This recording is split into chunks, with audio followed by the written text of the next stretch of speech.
बिस्मिल्लाहिर्रहमानिर्रहीम। अस्सलाम वालेकुम जी, कैसी हैं आप सब? उम्मीद है सब खैरियत से होंगी। आज आपके साथ शेयर कर रही हूँ चाक दामन के अंदर इस तरीके की जो बारीक शटर लेस होती है वो गुम सिलाई के साथ हम किस तरह से लगा सकते हैं, और वो भी बिना पलटे के साथ। ठीक है, इसके अंदर हम कोई सा भी पलटा नहीं लगाएंगे, ना ही पाइपिंग वाला पलटा, ना ही हम इसके अंदर एक्स्ट्रा कपड़े का पलटा लगाएंगे, लेकिन फिर भी इसकी लुक जो है वो पलटे वाली ही आएगी और लेस जो है वो हमारी गुम सिलाई में लग जाएगी। अब यहाँ पे जो इसका एक्स्ट्रा मार्जिन है वो आपने नॉर्मल से थोड़ा सा ज़्यादा रखना है चाक और दामन का।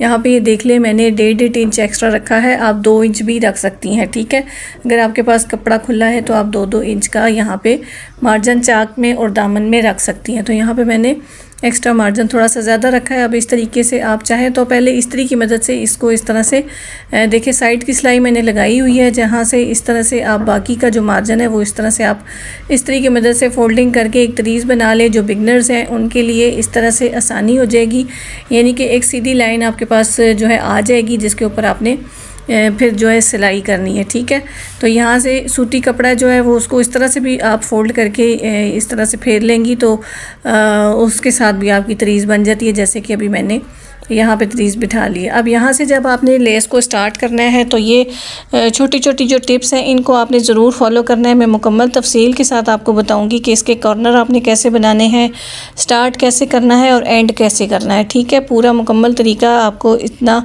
डिटेल के साथ पहले किसी ने नहीं बताया होगा। यहाँ पे अब जहाँ तक हमारी साइड की सिलाई जो है वो एंड हुई है, वहाँ से 1 इंच ऊपर से मैंने लेस को स्टार्ट किया, लेकिन बिल्कुल सिलाई का जो जोड़ है उसके साथ रख के मैंने लेस नहीं लगाई। थोड़ी सी ऊपर से लगाते हुए जो है लेस को मैंने 1 फुट का जो है मार्जिन देके पीछे की तरफ रखा है और फिर आगे ला के इसको उसी तरीज़ के ऊपर मैं ले आई हूँ जो हमने फोल्डिंग की बनाई थी। ठीक है, तो इसके ऊपर ये जो लेस है इसको हमने उल्टा रखा है, रुख इसका शर्ट के अंदर की जानिब है। ठीक है, तो इस तरीके से सीधी शर्ट है और उसके ऊपर उल्टी आपने लेस रखनी है, रुख आपने अंदर की तरफ रखना है। अब यहाँ पे हम चाक की साइड से लगाते हुए आ रहे हैं, हम नीचे दामन का जो एक्स्ट्रा मार्जिन जितना हमने रखा हुआ है वहाँ तक हम लेके आएंगे, सुई को अंदर रखेंगे और यहाँ से हम इस तरह से टर्न कर लेंगे। अब यहाँ पे आपने एक चीज़ जो है वो नोट करनी है और याद रखनी है कि यहाँ से जब आप लेस इस तरह से टर्न करती हैं तो कुछ लोग क्या करते हैं कि बहुत ही खींच के इसका कोने को इस तरह से टर्न करते हैं, तो उससे क्या होता है कि जब आप इसको सीधा करके सिलाई लगाती हैं तो आपका जो शर्ट का कोना है उसमें से भी लेस जो है खींची हुई आती है। तो यहाँ पे आपने टर्न करते हुए हल्का सा इसको ढीला हाथ रखना है कोने के ऊपर लेस का, ताकि जब हम इसको इस तरह से पलटेंगे तो ये इसका जो कोना है इसके अंदर खिंचाव नहीं आएगा लेस में। ये देख लें कि कितनी सफाई के साथ परफेक्ट जिस तरह की शेप है लेस की उसी तरीके से हमारा इसका कोना भी बनेगा, यानी कि कोने के ऊपर जब आप टर्न करेंगी तो उसको आपने ढीला थोड़ा सा करके तो फिर आपने लेस को टर्न करना है। अब यहाँ पे एक साइड की मैंने सारी सिलाई लगा ली है ताकि वीडियो ज़्यादा लंबी ना हो जाए। एक साइड की मैंने सारी सिलाई लगा ली है। अब आपने क्या करना है वो मैं आपको बताती हूँ। ठीक है, एक सिलाई हमारी लग चुकी है। अब हमने इसी सिलाई के ऊपर इस तरह से इस कपड़े को अंदर की तरफ फोल्ड करना है जो हमारा एक्स्ट्रा मार्जिन है। ठीक है, यहाँ से हम करते हैं। ठीक है, इस तरह से हमें इजी रहेगा। तो यहाँ पे अब हम इस फोल्डिंग को इसके ऊपर इस तरह से मोड़ेंगे और यहाँ पे ये जो सिलाई हमने लगाई थी लेस के लिए, इसी सिलाई के ऊपर हम दूसरी सिलाई लगाएंगे इस तरह से। और अब क्या होगा कि अब ये जो लेस की हमने सिलाई लगाई थी ये सिलाई हमारी इस सिलाई के अंदर दबाव में आ जाएगी, यानी कि छुप जाएगी। ठीक है, तो बस इस तरीके से आपने फोल्डिंग करते जाना है। बैक साइड पे कपड़े में चुनट ना आए, ऊपर से भी चुनट ना आए, तो इस तरह से आपने जो सिलाई आपने पहले लगाई थी उसी को फॉलो करते हुए दूसरी सिलाई आपने इसके ऊपर लगा देनी है। ठीक है, तो इसी तरीके के साथ आप दुपट्टों के ऊपर भी लेस जो है गुम तरीके से लगा सकती हैं बिना पलटे के साथ। थोड़ा सा आपको मार्जिन जो है वो एक्स्ट्रा रखना होगा और आपका इस तरीके के साथ लेस जो है बहुत ही आसानी के साथ लग जाएगी। ठीक है, आपका काम भी आसान हो जाएगा और फिनिशिंग के लिए आप ये छोटी छोटी जो टिप्स मैं आपको साथ साथ बताती हूँ इनको फॉलो किया करें। ठीक है, तो बस अब इसी तरीके से अब यहाँ पे हम कॉर्नर पे आ गए हैं। ठीक है, कॉर्नर पे मैं आपको बताती हूँ, बस इस तरह से ही जिस तरह आपने फ़ोल्ड किया हुआ था सीधा ही आप ले जाएं और बाहर की तरफ निकाल लें सिलाई। और अब जो है इस तरह से दामन जिस तरह से हम फोल्ड करते हैं इसी तरह से दामन वाली साइड से फोल्डिंग कर लेनी है आपने और इसी तरह से स्टार्टिंग से आपने सिलाई स्टार्ट करनी है। कोई भी मुश्किल नहीं है, बहुत ही आसान तरीका है और बहुत ही आसानी के साथ मैं आपको जो है समझाने की कोशिश कर रही हूँ कि आपके लिए कुछ भी मुश्किल आपको ना लगे, इजीली आपको जो है अच्छे से समझ आ जाए। तो बस इसी तरीके से हमने ये सारी सिलाई जो है कंप्लीट कर लेनी है। तो अच्छा जी, यहाँ पे सिलाई हमारी ये दूसरी वाली भी कंप्लीट हो चली है। अब हमने इसको जो है सिंपली इसको अब यहाँ पे जो बिगनर्स हैं वो क्या करें कि इनको अच्छे से इस तरह से बिठा के दोनों साइडों को बिठा के इस्त्री कर लें, ठीक है, ताकि आपकी सिलाई में इस सिलाई को लगाते हुए कोई भी झोल ना आए, ठीक है। जो प्रोफेशनल हैं, जो ऑलरेडी सिलाई करती रहती हैं, तो उनके लिए तो ये इस तरह से फ़ोल्ड करना कोई मुश्किल नहीं है, सूती कपड़े के ऊपर ईज़िली हो जाता है। लेकिन जो बिगनर्स हैं उनके लिए ये है कि आपका लेस के ऊपर कपड़ा नहीं आना चाहिए, उसको अच्छे से बैक साइड पे बिठा के आप इस तरह से प्रेस कर लें, ठीक है। प्रेस करके आप इसको बिठा लें। तो यहाँ पे ये देख लें कितनी फिनिशिंग के साथ हमारी लेस जो है वो लग चुकी है। ये देखिए इस तरह से आपने ऊपर वाले कपड़े को बैक साइड पे इस तरह से करके और बिठा लेना है, ठीक है। तो अब यहाँ पे बैक साइड पे आप देख लें कॉर्नर भी हमारा बिल्कुल ईजी तरीके से बन जाएगा। जिस तरह से आप पाइपिंग लगा के फ़ोल्डिंग करती हैं इसकी कोने की, इसी तरीके से यहाँ पे भी आपका ये कॉर्नर जो है इस तरीके से तिरछा करके आप बना लेंगी। कॉर्नर के अंदर आप चाहें तो तुरपाई कर लें, या सारी ही चाक दामन के ऊपर अगर आप तुरपाई करना चाहती हैं तो इस पॉइंट के ऊपर आप तुरपाई भी कर सकती हैं, सिलाई भी लगा सकती हैं, ठीक है। तो यहाँ पे मैं इसको सिलाई लगा के आपको दिखाऊंगी कि इसकी जो है परफेक्ट लुक किस तरीके से आती है, ठीक है।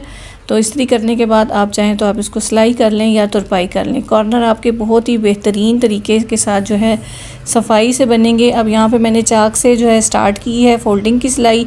अब यहाँ पे मैं आपको कॉर्नर भी बना के दिखाती हूँ कि किस तरीके से, ये देखिए बिल्कुल सिंपल जिस तरह से हम जो है पलटा लगाते हुए या पाइपिंग करते हुए कोना बनाती हैं, बिल्कुल इसी तरीके से। और ये देखें कोई भी खिंचाव नहीं आया है इस कॉर्नर के अंदर, लेस के अंदर, ठीक है। अक्सर क्या होता है कि लेस जब हम लगाते हैं तो फिर उसके कोने के अंदर खिंचाव सा आ जाता है और वहाँ से गुलाई आ जाती है, ठीक है। लेकिन इस तरीके से जो मैंने आपको तरीका बताया है वहाँ से आपकी जो कोना है वो बिल्कुल परफेक्ट तरीके से बनेगा। तो अब इस तरीके से ही आपने सिलाई लगाते जाना है, फ़ोल्डिंग करते जाना है और अपनी सिलाई को कंप्लीट कर लेना है। चाक्स के ऊपर भी आपको मैं दिखाऊंगी कि किस तरीके से चाक के ऊपर आपने सिलाई को स्टार्ट करना है और एंड करना है, ठीक है। वहाँ से आपकी फ़िनिशिंग किस तरीके से आएगी, क्योंकि स्टार्टिंग में जो हमने हिप साइज़ से लेस लगाना स्टार्ट की थी तो वहाँ से थोड़ी सी हटा के हमने लेस लगाई थी, ठीक है। तो वहाँ से मैं आपको लुक दिखाऊँगी कि उसका क्या फ़ायदा होता है, ठीक है। तो अगर आप चैनल पर न्यू है, अभी तक चैनल को सब्सक्राइब नहीं किया, जल्दी से चैनल को सब्सक्राइब कर लें, बेल आइकन को प्रेस कर लें ताकि मेरी नई आने वाली वीडियो की नोटिफिकेशन सबसे पहले आपको मिले। और वीडियो अच्छी लग रही हो तो वीडियो को जल्दी से लाइक कर दें, अच्छा सा कमेंट करके बताएं कि आपको आज की वीडियो कैसी लगी। तो ये देखिए जी कितना प्यारा और नीट एंड क्लीन हमारा ये जो है कोना इसका बन गया है। यही जो है वो होती है सफाई आपकी सिलाई की, कि ये छोटी छोटी चीज़ें जो होती हैं इनको अगर आप परफेक्ट तरीके से कर लेती हैं तो आपकी सिलाई जो है बहुत ही नीट एंड क्लीन हो जाती है, बिल्कुल प्रोफेशनल लुक आ जाती है, ठीक है।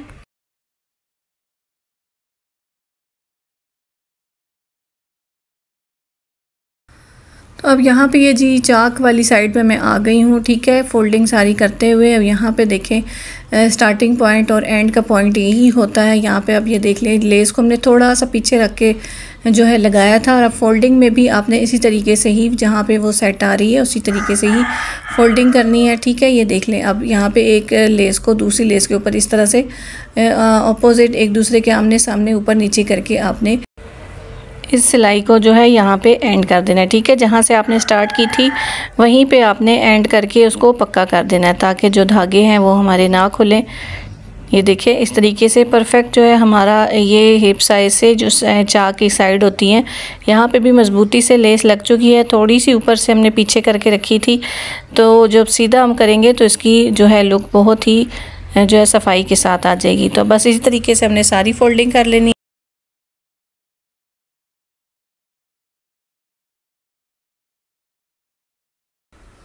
तो ये देखें जी ये है इसकी जो है फाइनल लुक। यहाँ पे ये देखें इस तरीके से आ जाएगी। अगर हम बिल्कुल किनारे के ऊपर रख के लेस को स्टार्ट करते हैं तो वो लेस जो है ना ऊपर से यहाँ पे जो उसका कोना बनता है ना वहाँ से बिल्कुल बाहर की तरफ जो है वो अलग से ही नज़र आ रही होती है, तो जो कि वो बिल्कुल भी सफाई जो है वो नज़र नहीं आ रही होती है आपकी सिलाई के अंदर। ऐसे ही लग रहा होता है कि जैसे किसी नए सीखने वाले ने लेस लगाई है। तो इस तरीके से आप लगाएंगी तो आपकी इसकी सिलाई जो है बहुत ही प्रोफेशनल तरीके से जो है वो नज़र आएगी। ये देख लें ये है इसकी फाइनल लुक, कितनी सफाई के साथ हमारी इनविजिबल तरीके से और बिना पलटे के हमने लेस लगा ली है। उम्मीद करती हूँ आपको आज की वीडियो पसंद आई होगी, कुछ नया सीखने को मिला होगा। कमेंट करके ज़रूर बताइएगा और वीडियो को लाइक करना ना भूलिएगा। तो मिलते हैं नेक्स्ट वीडियो में। अपना बहुत ख्याल रखिएगा, दुआओं में याद रखिएगा। अल्लाह हाफिज़।